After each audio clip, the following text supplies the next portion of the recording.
Hi అందరికీ, ఎలా ఉన్నారు? నేను బాగున్నా. Welcome back to my channel.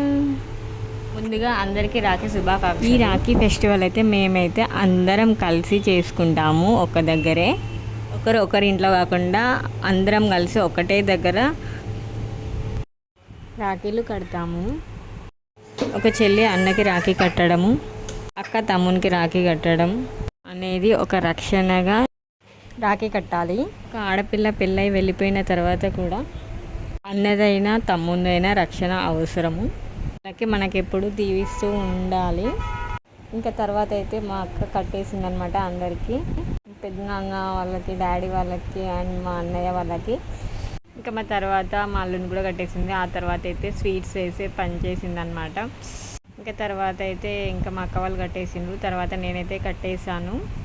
ఇలా అందరం కలిసి చేసుకుంటే అయితే చాలా బాగుంటుంది పండగ. మీరు కూడా ఇలానే చేస్తారా? కామెంట్ చేయండి. ఇంకా మా వీడియోలు ఎవరైనా కొత్తగా చూసిన వాళ్ళు అయితే లైక్ చేయండి అండ్ సబ్స్క్రైబ్ చేసుకోండి. ఇంకా ఆ తర్వాత అయితే నేను కూడా స్వీట్స్ ఇచ్చేసాను అందరికీ. ఇంకా తర్వాత అయితే ఇంకా అందరం కలిసి హారతి అయితే ఇచ్చాము అన్నయ్య వాళ్ళకి అండ్ మా తమ్మునికి. ఇంకా ఆ తర్వాత అయితే మాకు కట్నాలు అయితే పెట్టేశారు. మేమైతే ఇలా సెలబ్రేట్ చేసుకున్నాము. మీరు ఎలా చేసుకున్నారో కామెంట్ చేయండి. ఈ వీడియో నచ్చినట్లయితే లైక్ చేయండి, షేర్ చేయండి, కామెంట్ చేయండి, సబ్స్క్రైబ్ చేయండి. Thank you for watching.